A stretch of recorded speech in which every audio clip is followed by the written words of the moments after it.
안녕하세요. 반갑습니다. 네, 지난주에 이어 두 번째 시간으로 만나 뵙겠는데요. 네, 이번 주에는 지난주 안나 까리나에 이어서 폭풍의 언덕을 함께 알아보는 시간을 가져보도록 하겠습니다.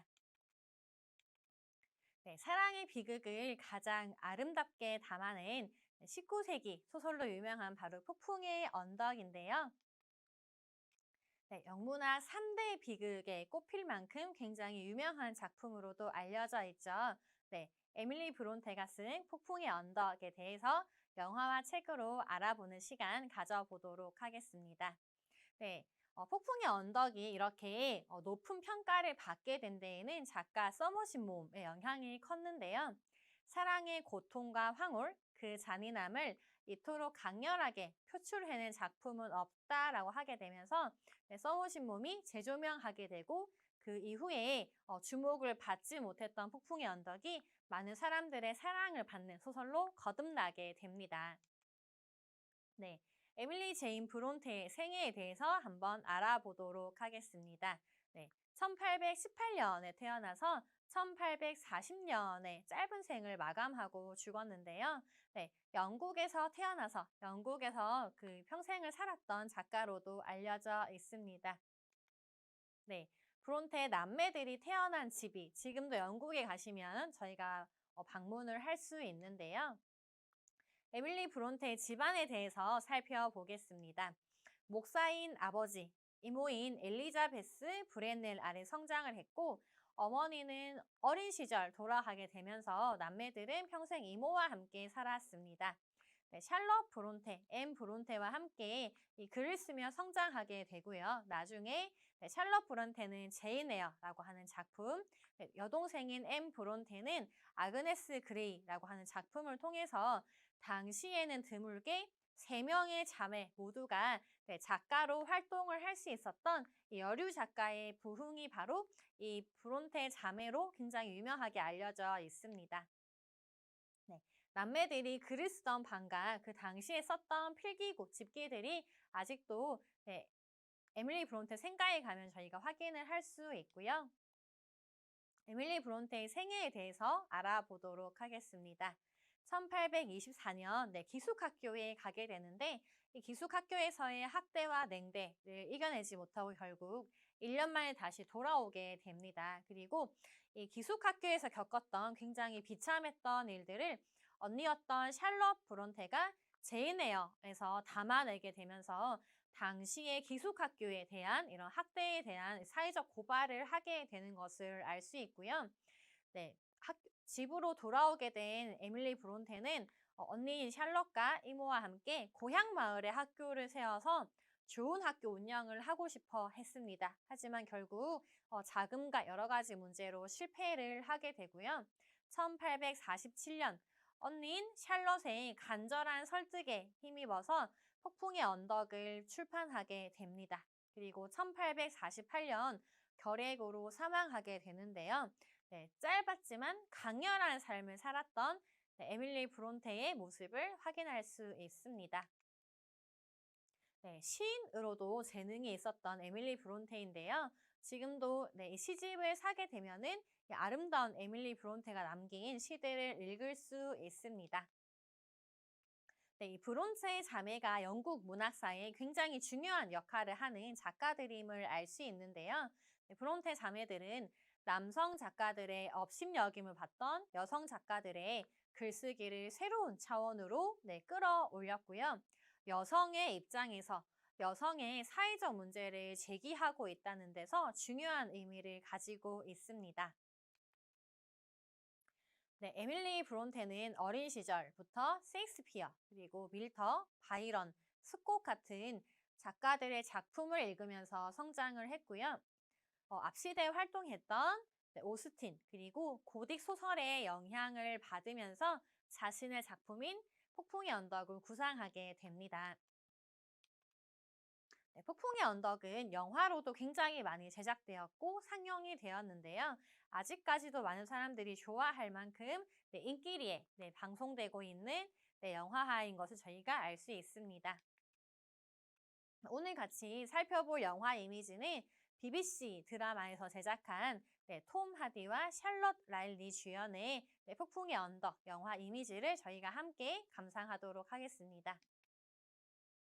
주인공 설명을 드리면 이 언쇼 가문이 나옵니다. 언쇼 가문의 집안의 아버지 언쇼 씨는 아들인 힌들리와 딸인 캐서린과 함께 행복하게 살고 있었는데요. 언쇼 씨가 어느 날 출장을 다녀와서 히스클리프라고 하는 입양아를 집안에 들이게 됩니다. 그리고 이 딸인 캐서린하고는 굉장히 친하게 지냈지만 오빠였던 힌들리는 히스클리프를 굉장히 괴롭히고 못살게 구는데요. 결국 이 힌들리의 괴롭힘을 아버지인 언쇼 씨가 기숙학교로 쫓아내게 되면서 이 두 사람의 이야기가 펼쳐지게 되고요. 이렇게 아버지가 결국에는 죽게 되면서 다시 돌아오는 힌들리는 자신의 부인과 함께 돌아오게 됩니다. 그리고 언쇼 가문의 대저택에서 일을 하고 있는 유모인 넬리 딘이 나오게 되는데요. 굉장히 중요한 인물이죠. 그리고 린턴 가문이 있습니다. 이 마을에서 굉장히 부유한 이 언쇼 가문과 함께 또 다른 부유한 가문인 린턴 가문이 있는데요. 이 린턴 가문에는 에드거 린턴과 함께 이사벨라 린턴이 있는데 에드거는 나중에 성장한 이후에 캐서린에게 사랑을 느끼게 되고 이사벨라는 나중에 히스클리프에게 사랑을 느끼게 되면서 이어지는 이 사각관계의 소설을 저희가 확인할 수 있습니다. 폭풍의 언덕에 대해서 저희가 함께 살펴보도록 하겠습니다. 책 초반부에 이렇게 폭풍의 언덕이라고 하는 집에 대해서 묘사를 하고 있는데요. 이 워더링 하이츠를 이렇게 보여주고 있습니다. 절벽 위로 불어오는 북풍의 위력은 본체 가까이 있는 전나무 두어 그루가 미처 자라지 못하고 심히 기울어져 있는 것과 앙상한 관목 한 무더기가 마치 태양에게 구걸하는 거지처럼 모두 팔을 한쪽으로 뻗은 것으로 능히 짐작된다라고 첫 내용이 펼쳐집니다.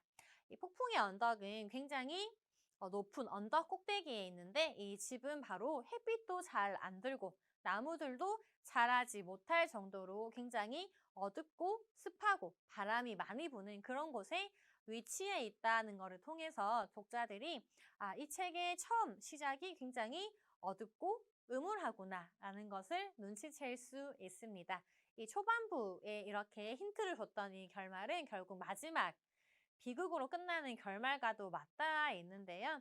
이 폭풍의 언덕의 어둡고 음울한 이 내용은 나중에 이 비극 소설의 정수를 보여주는 내용과도 연결이 됩니다. 주인공들의 어린 시절 간단하게 요약을 해보겠습니다.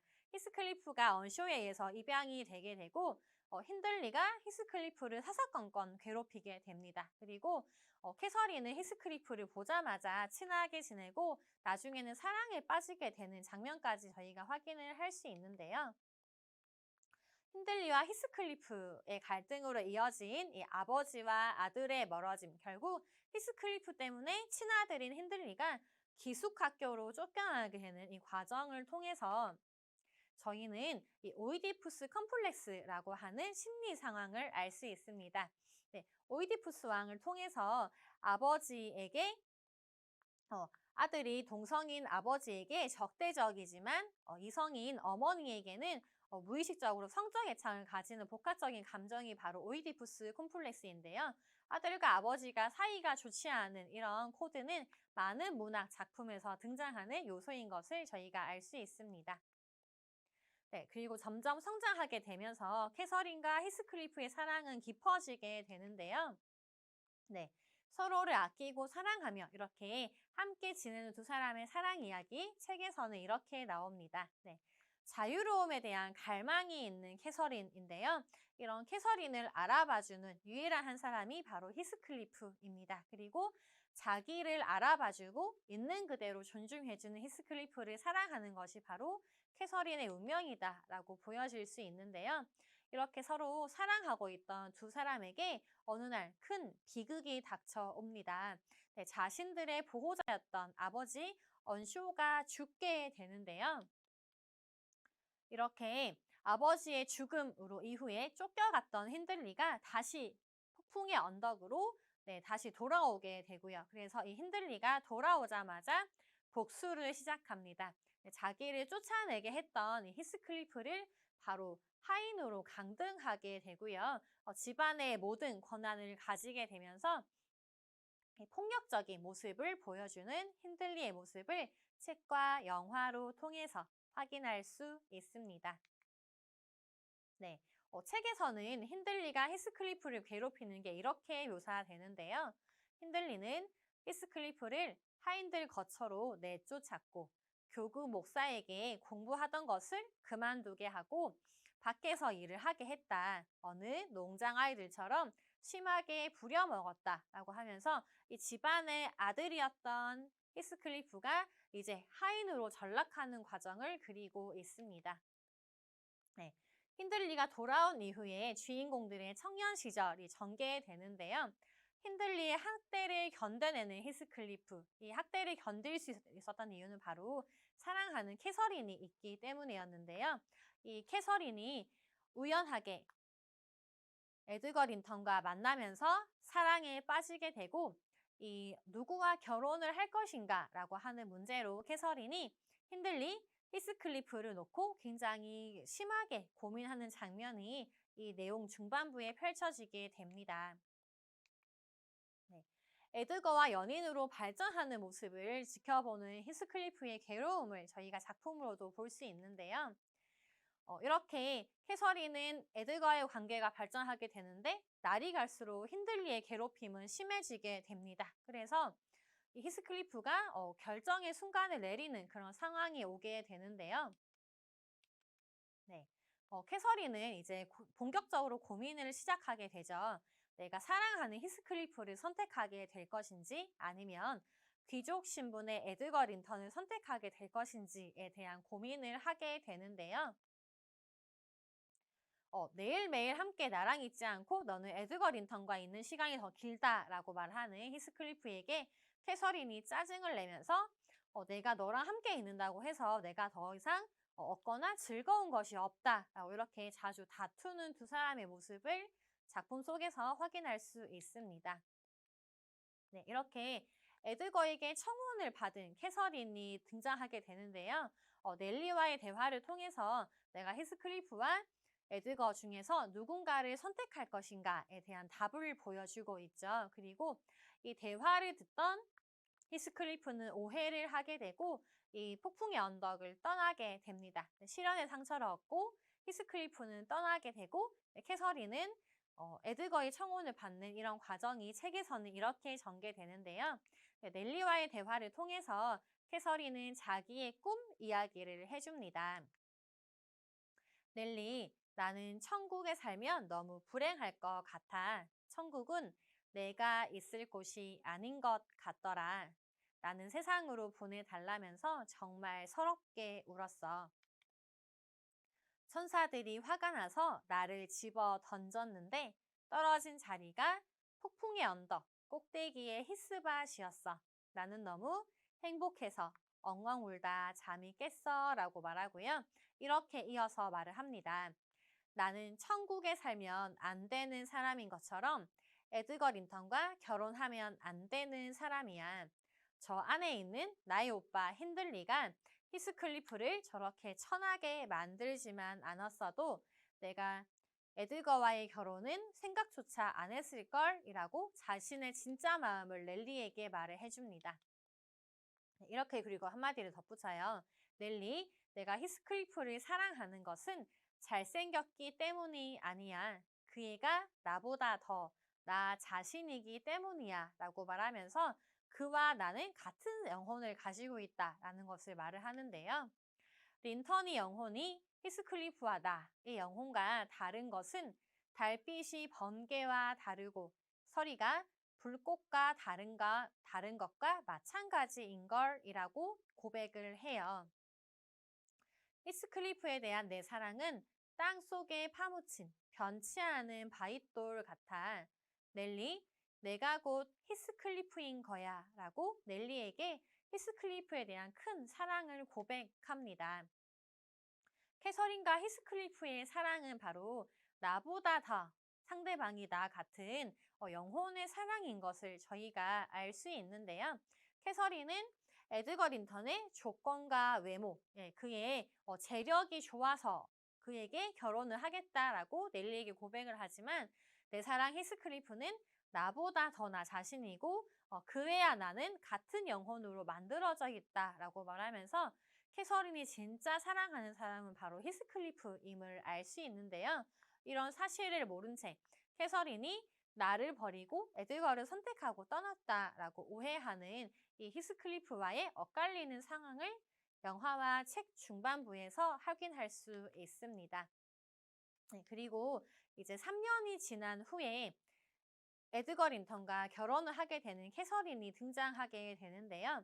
캐서린이 에드거 린턴과 결혼식을 하는 날 히스클리프가 돌아오는 장면을 영화에서 보여주고 있습니다. 그리고 그렇게 히스클리프가 돌아왔다는 것을 알고 캐서린이 히스클리프를 반기는 장면이 등장하게 되면서 이 신혼부부인 캐서린과 에드거 린턴의 불안한 결혼 생활을 영화에서 보여주고 있는데요. 네.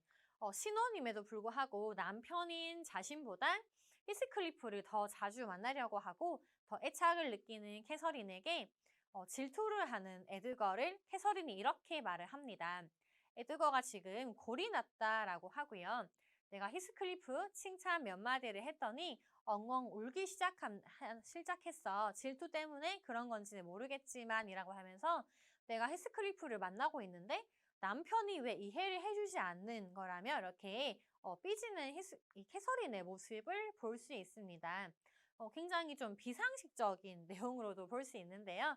네, 남편이 있음에도 불구하고 자신의 애인과 계속해서 관계를 이어가는 이 캐서린과의 관계를 저희가 볼 수 있습니다. 네, 그리고 계속해서 히스클리프와 만나는 캐서린에게 이제 혼내는 이 에드거의 모습을 볼 수 있는데요. 이 세 명의 삼각관계는 두 사람이 결혼을 했음에도 불구하고 끝나지 않고 계속해서 반복하는 것을 볼 수 있습니다. 네, 히스클리프는 넬리에게 이렇게 말을 하는데요. 그렇게 하찮은 인간, 에드거 린턴이 혼신의 노력을 다해서 80해를 사랑한다고 해도 내가 캐서린을 하루 사랑하는 것만큼의 크기에는 비교하지 못한다라고 하면서 에드거 린턴의 사랑은 가볍고 가짜다라고 하고 내가 캐서린을 사랑하는 것이 진짜 사랑이다라고 말을 하고 있습니다. 네, 그리고 캐서린의 결혼식 날 다시 나타난 히스클리프는 부자가 되어서 돌아왔는데요. 네, 히스클리프는 다시 돌아오면서 재력을 등에 업고 자신에게 상처를 줬던 사람들을 복수하기 시작합니다. 네, 제일 처음으로 바로 자신을 학대하고 괴롭혔던 힌들리에게 복수를 시작하는데요. 힌들리의 재산과 집을 뺏고 힌들리를 방치합니다. 네, 그리고 캐서린을 뺏어간 에드거에게 복수를 하기 위해서 에드거의 동생인 이사벨라랑 결혼을 하는데요. 오빠가 허락을 해주지 않자 야반 도주를 통해서 이사벨라와 결혼을 하는 히스클리프의 모습을 볼 수 있습니다. 네, 그리고 이렇게 히스클리프가 이사벨라와 결혼을 준비하고 있는 과정을 목격하는 캐서린은 질투심을 느끼게 되는데요. 이렇게 어긋나는 사각관계를 통해서 캐서린, 히스클리프, 에드거 린턴, 그리고 이사벨라 린턴의 엇갈리는 사각관계를 영화 중반부와 후반부에 저희가 볼 수 있습니다. 네, 그리고 히스클리프와 이사벨라가 결혼한 이후에 건강이 악화된 캐서린의 모습이 나오는데요. 네, 임신한 상태임에도 불구하고 감기에 걸리고 그런데 몸이 약해져 있음에도 불구하고 계속 찬바람을 쐬고 산책을 하고 싶어하는 캐서린은 결국 심한 병에 걸리게 되는데요. 이렇게 출산을 하는 과정을 통해서 약해진 몸이 더 아파지게 되면서 결국 죽음을 맞이하게 되는 캐서린의 모습을 볼 수 있고요. 이 죽어가는 캐서린을 두고 절규하는 히스클리프가 이렇게 외치는 장면이 책에서 나옵니다. 죽어가는 캐서린을 붙잡고 히스클리프가 이렇게 말을 해줘요. 캐시, 왜 내 마음을 배신했니? 다 네가 자초한 일이야. 너를 죽인 건 바로 너 자신이야. 너는 나를 사랑했잖아. 그런데 무슨 자격으로 나를 떠났니? 무슨 자격으로? 라며 이렇게 울부짖는 히스클리프가 이렇게 말을 합니다.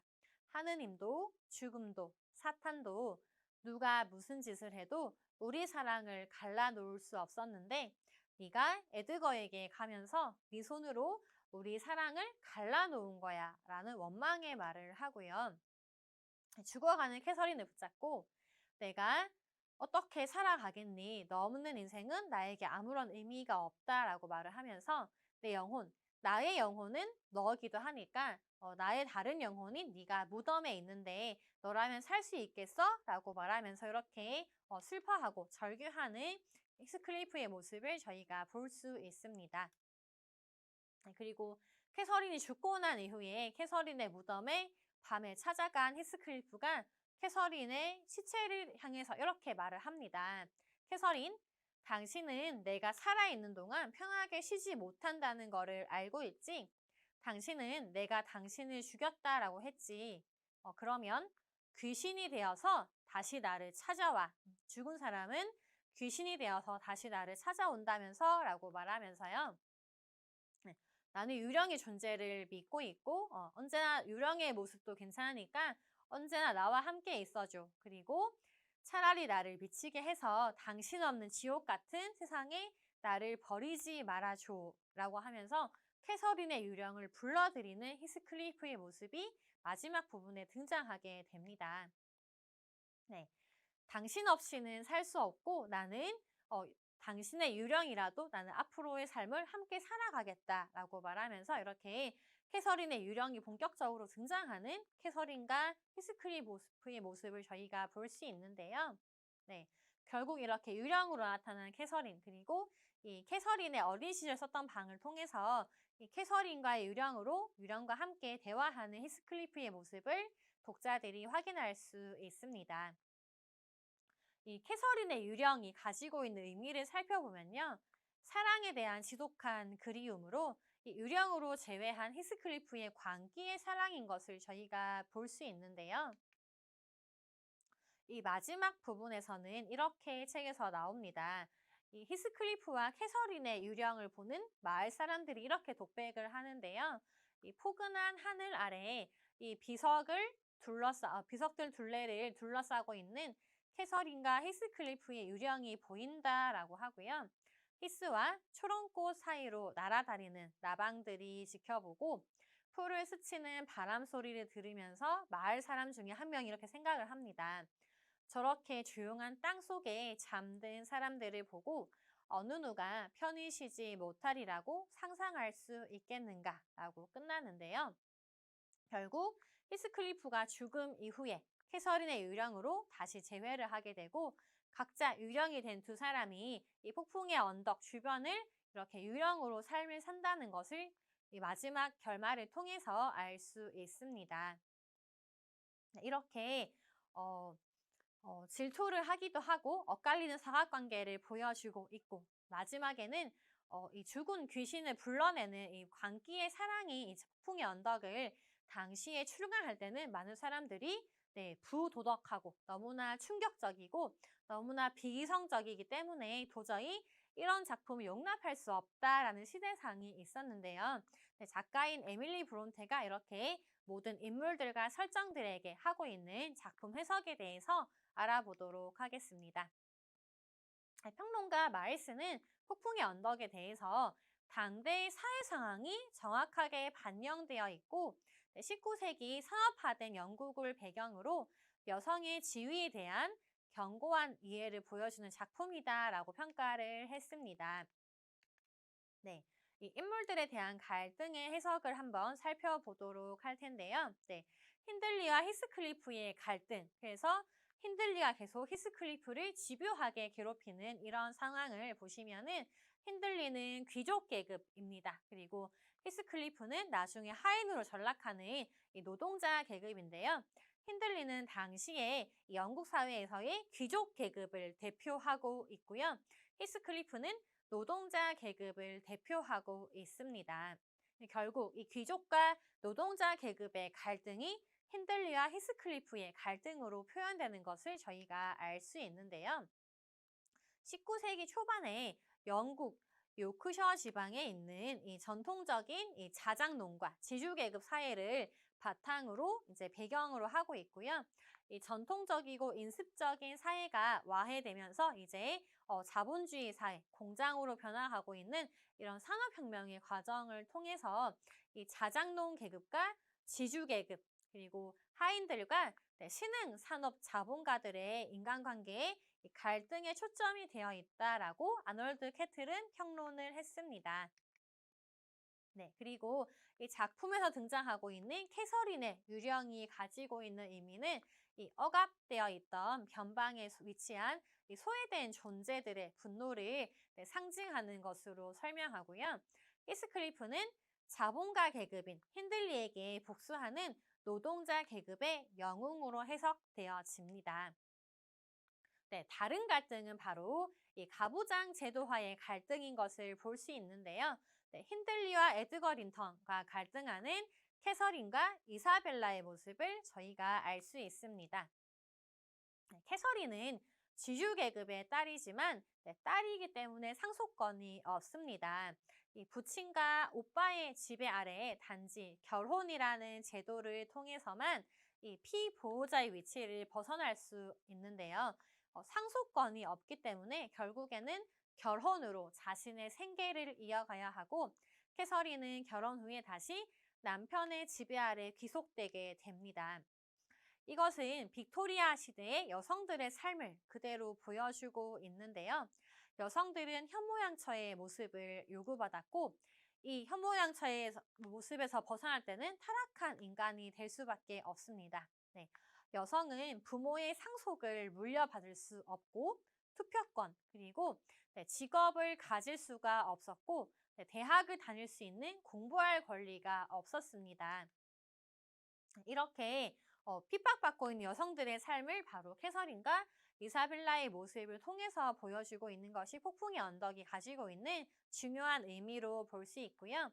네, 캐서린과 히스클리프의 사랑, 갈등에 대한 의미를 알아보도록 하겠습니다. 네, 캐서린과 히스클리프는 바로 이 자연이라고 하는 곳에서 이 억압적인 종교, 이런 도덕 규범을 벗어나서 자유롭고 편안한 사랑을 하지만 이 부친의 죽음 그리고 히스클리프에 대한 새로운 가부장 힌들리의 증오와 학대로 인해서 이들 관계가 크게 변하게 됩니다. 네, 그리고 이 에드거 린턴과 히스클리프가 가지고 있는 또 다른 관점은 바로 문명사회와 자연의 갈등인 것을 볼 수 있는데요. 네, 에드거 린턴은 굉장히 교양이 있고 이렇게 격식을 갖추고 있는 그런 문명사회를 대표하는 사람으로 나오는 것을 볼 수 있고요. 히스클리프는 자연을 상징하고 있습니다. 그래서 히스클리프는 굉장히 자연과 함께하고 이 자연스러운 옷을 입고 있는 반면에 에드거 린턴은 주로 농장이나 자신의 저택에서 깔끔한 턱시도를 입고 나오는 모습으로 대비되는 이 연출을 저희가 볼 수 있습니다. 또 캐서린이 자신의 원래적 자아를 외면하고 억압해가는 과정은 히스클리프와 소원해지는 과정으로 표현이 되는데요. 캐서린은 자신의 원래적 자아를 지키고 싶었지만 당시의 자기의 현실, 이런 가부장과 이렇게 상속권이 없는 그런 현실에 굴종할 수밖에 없는 것을 적나라하게 보여주고 있고요. 히스클리프마저 자신을 떠나자 캐서린의 영혼은 파괴되어서 정실분열 증세를 보입니다. 내면에 억압된 자아를 분출하면서 캐서린은 정실분열을 일으키게 되고 히스클리프도 겉으로는 다시 부자가 되어서 신사인 척을 하지만 복수의 화신, 자본주의의 혹독한 착취자로 변하는 것이 바로 이런 의미를 가지고 있습니다. 네, 캐서린의 진짜 이야기, 캐서린의 유령이 되었던 이런 이야기의 이면을 살펴보시면 영혼은 상실한 채 껍질만 남아서 가부장의 굴레에 순종하고 있는 한 열정적 기질의 여인이 겪는 분노 그리고 그로 인한 고통과 자기 파괴의 이야기임을 저희가 알 수 있고요. 이는 작가, 여성 작가로 활동했던 에밀리 브론테의 또 다른 모습이기도 했습니다. 히스클리프와 이사벨라의 갈등에 대해서 한번 알아보도록 할 텐데요. 히스클리프를 낭만적 영웅으로 보고 그는 굉장히 멋진 신사다라는 태도로 일관하는 이사벨라의 모습을 저희가 알 수 있는데요. 이사벨라의 그런 낭만적 허영심을 파악한 캐서린은 히스클리프의 진실을 알리지만 이 이자벨은 그는 굉장히 멋지고 낭만적인 사람이다라는 그런 환상에 빠진 채로 캐서린의 충고를 듣지 못합니다. 히스클리프는 이사벨의 낭만적이고 이런 감성적인 기질을 악용해서 이사벨라 안에 있는 야만성을 이끌어냄으로 인해서 지배 계층이 의존하고 있는 이 문명의 껍데기들을 철저히 벗겨내고자 하는 장치로도 살펴볼 수 있는데요. 이렇게 이사벨라가 가지고 있는 의미도 지주계급과 이 노동자 계급의 갈등인 것을 저희가 알 수 있었습니다. 네, 캐서린이 가지고 있는 유령, 이 의미를 한번 살펴보도록 할 텐데요. 그렇게 힌들리에게 복수하고 에드거에게 복수를 하던 이 히스클리프가 나중에는 모든 이 복수에 대한 열망이 사라지게 됩니다. 그리고 이렇게 말을 하죠. 복수를 포기하겠다라는 말을 하면서 형편없는 결말이지 않니? 내 엄청난 노력이 이상하게 끝나지나 하지만 이게 다 무슨 소용이야 라고 말을 하는데요. 이 복수의 의미를 상실하고 있는 히스클리프는 이 캐서린의 유령으로 통해서 관점이 변하게 되는데요. 이 히스클리프 주변에 남아서 이 캐서린 유령과 함께 대화를 하던 히스클리프가 이 세속적인 복수에 대한 무의미함을 깨닫게 되고 고통의 원인이 바로 근본적인 것에 있다고 알려주는 캐서린의 말을 들으면서 망가져 있는 영혼의 히스클리프가 아니고 어린 시절에 나와 함께 했었던 그 본래적인 히스클리프의 자아를 찾는 것을 요구합니다. 그래서 폭풍의 언덕은 독자들에게 사회에 내재한 지배와 피지배 계급, 그리고 의식과 무의식 등의 다양한 목소리들을 제시하고 있는데요.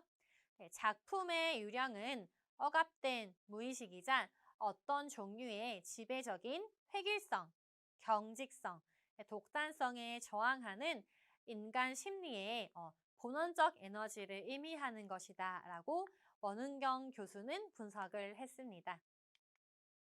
네, 이 영화를 만든 또 다른 감독인 안드레아 아놀드 감독이 있는데요. 최근에 발표한 영화 폭풍의 언덕을 찍으신 분이신데 이 여성 감독이 폭풍의 언덕을 찍었다는 것에 굉장히 큰 의미가 있습니다. 안드레아 아놀드 감독은 이 폭풍의 언덕이 고딕 스타일이자 페미니즘, 사회주의, 사도마조히즘, 근친상간의 욕망과 함께 이 폭력적이고 강한 인간의 이야기다라고 해석을 했습니다. 에밀리 브론테가 히스클리프를 통해서 정작 하고 싶었던 이야기는 로맨스, 사랑도 아니고 복수, 또 욕망도 파멸도 아니었다라고 해석을 했고요. 그녀, 안드레아 아놀드 감독에게는 캐서린이라고 하는 단 한 사람과의 관계만 작품 속에서 의미가 있었을 뿐이다 라고 말을 합니다. 에밀리 브론테에게도 캐서린이라고 하는 인물이 굉장히 중요하고 그녀와의 대화를 통한 매개가 이 이야기의 진짜다라고 말을 하고 있는데요. 평생 외롭게 살아갔던 히스클리프의 모습은 작가 브론테 자신이었을 것이다 라고 감독은 분석을 했습니다. 누구나 한 번쯤 우리는 히스클리프와 같은 외로움을 느낍니다. 누구나 한 번쯤 히스클리프와 같은 광기의 사랑을 하게 됩니다. 격정적인 사랑과 증오, 치밀한 사실적인 묘사를 담아낸 작품, 그리고 비극적인 사랑으로 끝나서 더 아름답게 느껴지는 19세기 최고의 러브스토리, 저희 폭풍의 언덕을 함께 보셨습니다. 오늘 제가 영화와 책으로 준비한 폭풍의 언덕에 대해서 잘 감상하셨는지 모르겠네요. 이렇게 에밀리 브론테라고 하는 이 영문학 3대 비극에서 가장 아름답게 평가되고 있는 폭풍의 언덕에 대해서 제가 영화와 책으로 설명을 해드렸는데요. 네, 오늘 강의가 끝나고 나면은 네, 영화로 한번 감상을 해보셔도 너무 재밌게 보실 수 있을 것 같고요. 네, 책은 바로 한 권짜리 분량입니다. 네, 긴 장편이기는 하지만 굉장히 가독성이 좋고 재미있게 잘 넘어가는 시간이니까요. 이번 한 주는 에밀리 브론테가 쓴 폭풍의 언덕으로 비극적 사랑을 깊게 느껴보시는 시간으로 보내보시면 어떠실까요? 네. 오늘 준비한 내용은 여기까지로 마무리하고요. 저는 다음 주에 더 재미있는 작품으로 찾아뵙겠습니다.